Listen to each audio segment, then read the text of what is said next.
अस्सलामुअलैकुम। मैं मोहम्मद उमर फ़ारूक आपको बायोलॉजी क्लास में खुशामदीद कहता हूँ। तो चलें आज के लेक्चर स्टार्ट करते हैं। आज का टॉपिक है गैसेस एक्सचेंज इन ह्यूमन, मतलब जिसे हम रेस्पिरेटरी सिस्टम भी कह सकते हैं।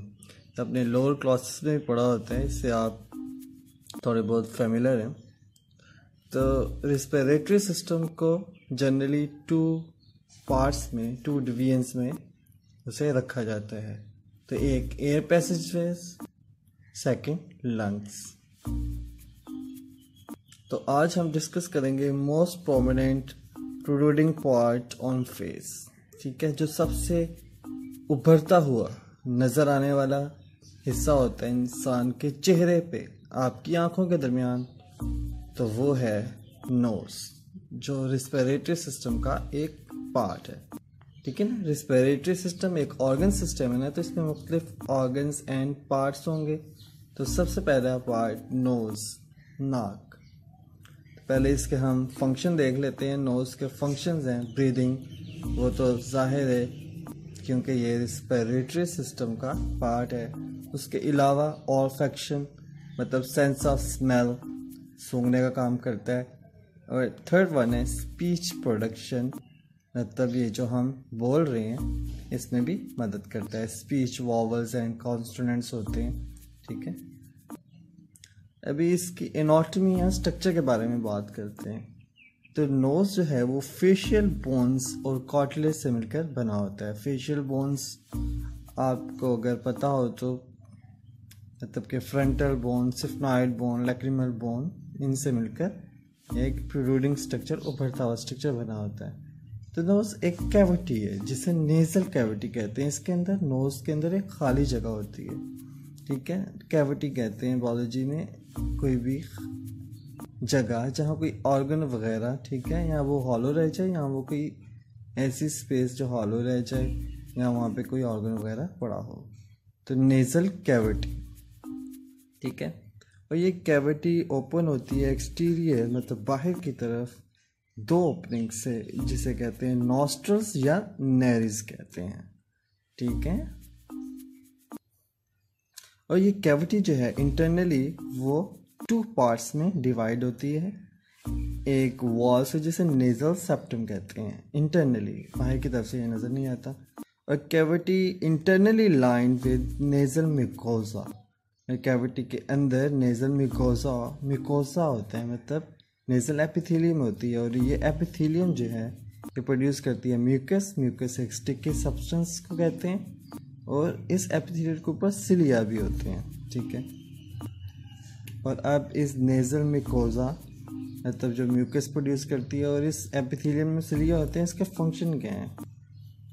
ये फिल्टर करती है, मॉइस्चर करती है, वार्म करती है एयर को। फिल्टर्स मतलब सिलिया जो है हेयर लाइक स्ट्रक्चर होते हैं, आपको पता है। तो सिलिया जो हैं वो फिल्टर करते हैं। कोई भी लार्ज फॉरेन पार्टिकल नाक के अंदर चला जाएगा हवा के थ्रू, तो उसे ये कैप्चर कर लेंगे। मॉइस्चर, हवा को ये थोड़ा ह्यूमिड कर देते हैं, ह्यूमिडिटी बढ़ा देते हैं उसकी, और गर्म कर देते हैं ताकि वो लंग्स तक जा सके। ठीक है, लंग्स, ठीक है, आपको पहले ही जिक्र आ चुका कि लंग्स भी एक रेस्पिरेटरी सिस्टम का पार्ट है। फिर पैरानेजल साइनोसिस होती हैं, मतलब हवा की कुछ थैलियाँ होती हैं नाक के इर्द गिर्द, आँखों के नीचे, फॉरहेड में। ठीक है, इस जबड़ों में। स्नीजिंग एक रिफ्लेक्स होता है, छींक आना। ठीक है, अगर कोई भी जो चीज़ है, फॉरेन पार्टिकल है, वो नेजल मिकोजा को या रेस्पिरेटरी एपिथेलियम को टच करे, इरिटेट करे, तो एक रिफ्लेक्स छींक आती है। ठीक है, तो ये नोज के बारे में था कि वो एक प्रोट्रूडिंग स्ट्रक्चर है, कार्टिलेज बोन से बना होता है। उसके अंदर एक कैविटी है जो दो हिस्सों में डिवाइडेड है, जिसे नेजल सेप्टम के ज़रिए दो हिस्सों में डिवाइडेड है। वो कैविटी एक्सटीरियर में ओपन होती है नॉस्ट्रल्स के थ्रू। ठीक है, तो इस तरह उसकी जो एपिथेलियम है उसके ऊपर सिलिया होते हैं, वो फिल्टर करती है मॉइस्चर एंड वार्म करती है एयर को। ठीक है, फिर उसके बाद एयर गोज टू फेरिंक्स।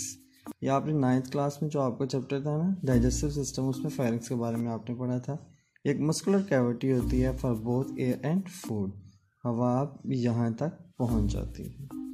ठीक है, तो ये जो लेक्चर है आज का, ये आपके बुक के पेज नंबर 4 से है और इसका नंबर 10.1 है। तो इसमें देखें क्वेश्चन, आप देखें क्वेश्चन खुद ब खुद पैदा होते हैं। मैं आपको बताऊंगा भी इंशाल्लाह जब थोड़ा सा ये टॉपिक आगे प्रोसीड कर जाएगा। Respiratory system, in how many part respiratory system are generally divided, तो उसका आंसर ये हो जाएगा। देखिए फिर what are the function of nose, what are nostrils, ये क्वेश्चन आ सकता है। इसके अलावा what is the function of hairs and mucus in nose, तो ये देखें it filters moisture and warm the air. ठीक है, इसको आपने याद कर लेना है और इसकी एक जनरल डायग्राम से भी मैं आपको नोज की दिखा दूंगा, उसको भी आपने देखना है। ठीक है,